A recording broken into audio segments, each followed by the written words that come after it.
Welcome to Lingua Latina per se illustrata, capitulum octavum, lesson 4. This is our final lesson of new material for this chapter.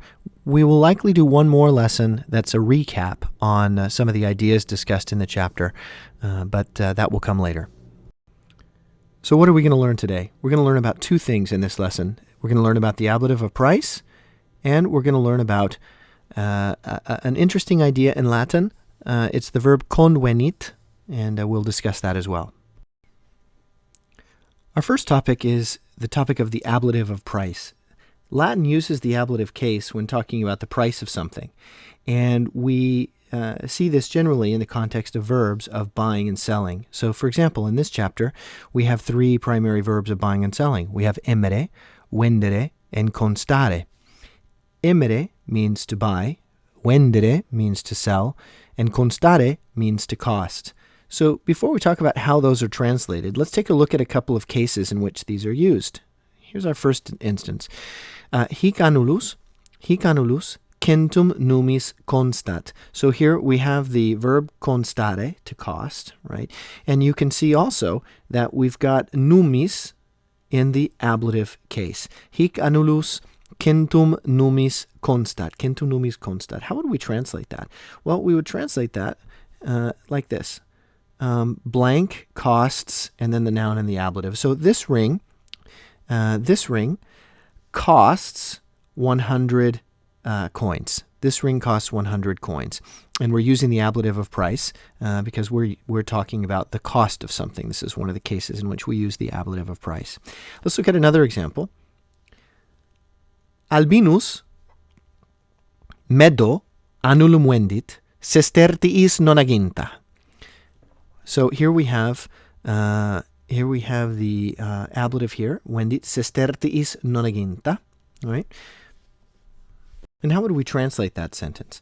Well, the verb is to sell, right? And so the way we would translate that is we would say he or she sells blank for, and then the noun and the ablative. So in this particular case, Albinus sells the ring to Medus. There's the dative case, the indirect object. Albinus sells the ring to Medus for 90 sesterces, for 90 sesterces, right? For $90, basically. So you'll notice that the way we translate that, he sells blank for, and then the noun and the ablative. We would also, if we were talking about buying, we would say he or she buys blank for, and then the noun and the ablative. So the amount of money or the number of coins. Our second topic is the topic of this idea in Latin, convenit. What is this, basically? Well, the first thing we have to keep in mind is that Latin simply is not English. So this doesn't, there's not a nice, neat one-to-one correlation between Latin and English in this case. But nonetheless, we don't need to be afraid. We can just keep calm and continue studying Latin. Let's move those out of the way. The best way to understand convenit is to start with some examples, or some sample sentences. Here we have tanta gemma, ad tam parvum annulum non convenit. Here's our second example. Hic annulus ad digitum tuum non convenit. You can already begin to see the pattern here, but let's go ahead and translate these and see if this helps to shed light on what's going on here. Such a big gem does not suit such a small ring, and this ring does not fit your finger. Now, wait a minute. Here we have non convenit, right? And non convenit, it's the same phrase in Latin, but in the English translation we have does not fit, and here we have does not suit. So what's going on? The translations are different. Well, this is getting back to our idea that Latin is not English. So what exactly does convenit express here that would require us to translate it in two different ways in English? Is there a common theme? Is there something that we can log away in our memories as a basic significance of convenire or convenit so that we can recall and use it and understand it when we encounter it? The answer basically is yes, absolutely. Convenit expresses or encapsulates the idea of something going well together with something else, or that two things are well suited for each other, or that they make a good combination, right? That they fit together well. They go together well in a complementary way. So as you can see, there are multiple ways of expressing this idea in English.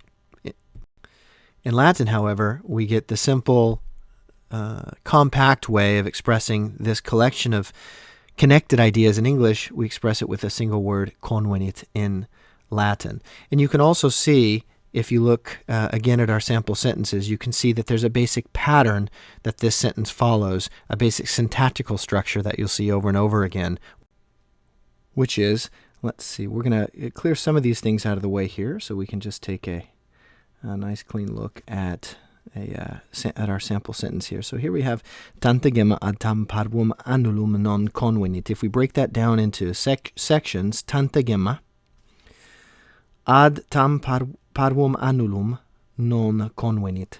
So we have our basic structure here where we have our principal piece in the nominative case, and we have our convenit expression here, non convenit in this case, and then here ad tam parvum annulum, we have the preposition ad plus our second noun and its associated adjectives in the accusative case.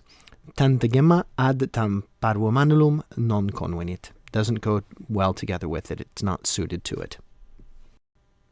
So we've talked about two ideas in this lesson. We've talked about the ablative of price, and we've talked about convenit. That concludes lesson number 4 for Capitulum Octavum. I hope you found that helpful. I look forward to seeing you in class. Valete omnes.